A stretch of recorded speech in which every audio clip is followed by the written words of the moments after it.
दोस्तों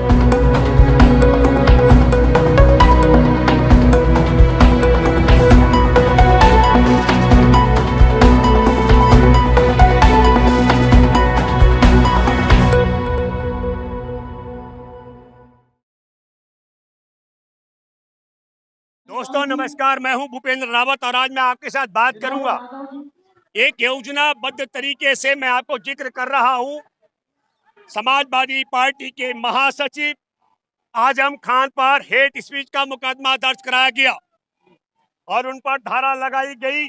3 खतरनाक धाराएं जो 153 ए, 505 ए और 125 धारा के तहत। और अक्टूबर 2022 का मैं जिक्र कर रहा हूं। जिस तरीके से राहुल गांधी की सदस्यता छीनने का षड्यंत्र किया गया, ठीक उसी तरीके से आजम खान की सदस्यता छीनने के लिए 3 वर्ष की सजा और 25,000 का जुर्माना लगाया गया ताकि आजम खान की विधानसभा की सदस्यता छीनी जा सके। और फिर वहां उपचुनाव हुआ, वहां भाजपा का आके सक्सेना प्रचंड बहुमत से चुनाव जीता है। आज मैं बधाई देना चाहता हूं एक समाजवादी पार्टी के कार्यकर्ता राजनेताओं को और खास करके आजम खान को भी, कि आजम खान जी भड़काऊ भाषण के मामले में रामपुर एमपी एमएलए की अदालत से बरी हो चुके हैं। और मैंने पहले भी कहा था, हमारे देश के अंदर रंगा और बिल्ला की सरकार में अदालतों को भी रेगुलेट करने का तरीका ये बहुत बड़ा उदाहरण है। आपके सामने पहले राहुल गांधी की सदस्यता आनंद फानंद में छीनी गई और फिर जब वो हाई कोर्ट का दरवाजा खटखटाए तो पहले जज ने फैसला सुरक्षित रख दिया और फिर कहा कि अब हम जो है छुट्टी के बाद फैसला सुनाएंगे। और मैं दूसरा जिक्र करता हूं इसके साथ साथ में, केरल में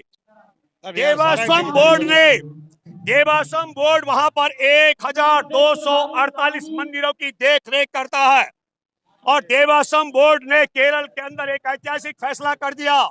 ये हमारे देश में संघी प्रोपेगेंडा वालों के लिए जो 3 बेटियों के संदिग्ध मामले दिखा करके 32,000 बेटियों का धर्म परिवर्तन कर दिया। ये संघी वहां पर मंदिरों के अंदर हथियार चलाने का प्रशिक्षण देते थे।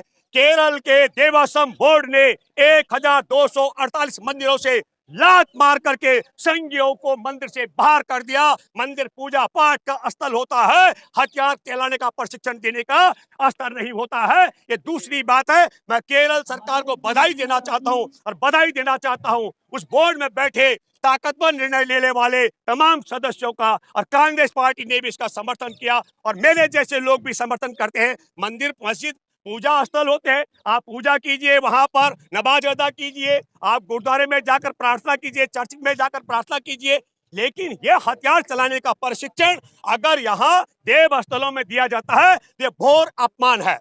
और तीसरा जिक्र मैं करना चाहता हूँ वो ये कि 1 महीने से ज्यादा हो गया, कल एक अंगड़ाई थी। मैं बधाई देना चाहता हूँ, कल पूरे भारत वर्ष से हजारों हजार लोग अपने अपने तरीके से एक जगह टेलीविजन के अपने यूट्यूब चैनल के साथ ही बात कर रहे थे, तो कैमरा घुमाया तो पता लगा 8 राज्यों के लोग 8 अलग अलग एक साथ खड़े थे। कोई किसी को जानता है कि नहीं, ये बड़ी बात नहीं है।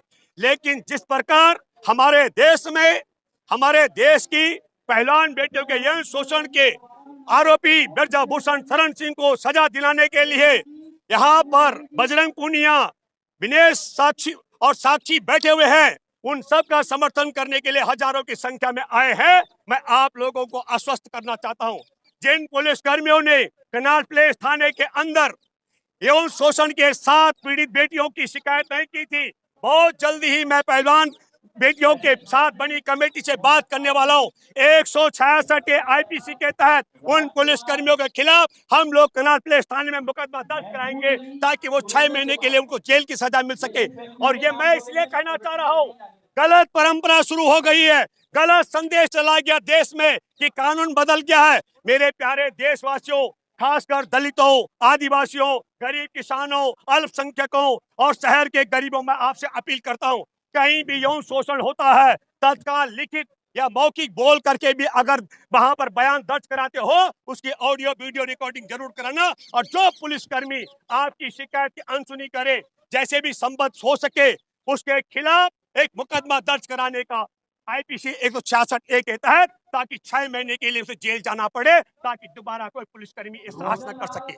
और इसलिए मैं आपको आश्वस्त करना चाहता हूं और आप सबों से अपील करता हूं, जिस तरीके से आपने देखा होगा कल दूध मुहे बच्चों को भी लेकर के माएँ आई थी, खासकर मेरे साथ में आपने देखा होगा कुछ वीडियो भी बनाए थे, एक तरफ आरती और एक तरफ फलक था, दोनों फलक भी अपने मासूम बच्चे को लेकर, आरती भी बच्चे को लेकर गोद में आई थी। ये बात भी मैं आपको बताना चाहता हूं। यहाँ तमाम पैरामिलिट्री पुलिस को फोर्स के जवान जो पीछे आपको दिख रहे हैं, पुलिसकर्मी तमाम, उनसे जब मेरी व्यक्तिगत तौर पर बात होती है वो कहती है बहुत बुरी बात है, नरेंद्र मोदी और अमित शाह और भाजपा के नड्डा अपराध कर रहे हैं, इस देश की बेटियों का यौन शोषण करने वाले ब्रजभूषण को बचा रहे हैं। यह गलत है, हम बेटियों के साथ हैं, लेकिन हमारी मजबूरी है क्योंकि हमारे को ड्यूटी करनी है।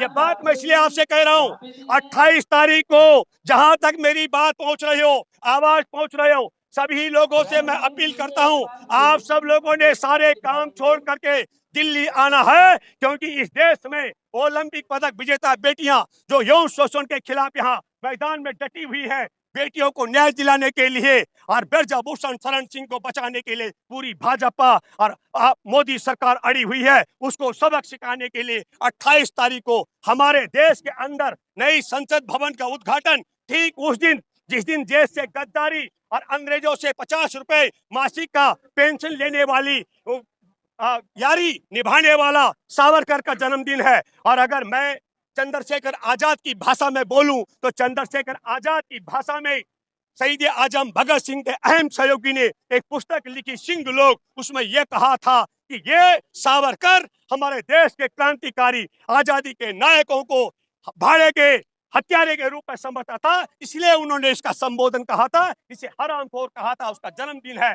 तब मैं ये कहना चाहता हूँ, उस दिन देश भर की महिलाओं ने, खास करके माँ बहनों ने, बेटियों ने देश की बेटियों को न्याय दिलाने के लिए, जिसके घर में बेटियां, उन महिलाओं को जिसके घर में बहनें, बहनों के मामले में जिनके घर में बुआ है, वहाँ भतीजों के मामले में, और जिसके घर में दादियां हैं, दादियों को पोती के न्याय दिलाने के लिए इन बेटियों के साथ यहाँ दिल्ली पहुंचना है। यह अपील मैं आपसे करने आया हूं और मैं बधाई देना चाहता हूं केरल में देवासम बोर्ड को, उसने हथियार का प्रशिक्षण देने वाले संघ पर प्रतिबंध लगाया, और पूरे सपा को बधाई देता हूं कि आजम खान हेट स्पीच के मामले में, भड़काऊ भाषण के मामले में बरी हो गए। लेकिन अब चुनौती है, क्योंकि आजम खान की सदस्यता षड्यंत्र के तहत छीनी गई, जैसे राहुल गांधी की। अब देखना रोचक होगा ये एक जो बाबा है योगी, उसका क्या हश्र होता है, किस दशा में पहुंचता है, ये देखना रोचक होगा। ये मामला अदालतें कहां लेकर जाएंगी। जिन अदालतों ने गलत फैसला करके आजम खान की सदस्यता छीनी है, उन पर क्या दंड हो सकता है, क्या दोबारा आजम खान की सत्ता बहाल हो सकती है, क्योंकि जिस सीट पर रामपुर से वो लड़ते थे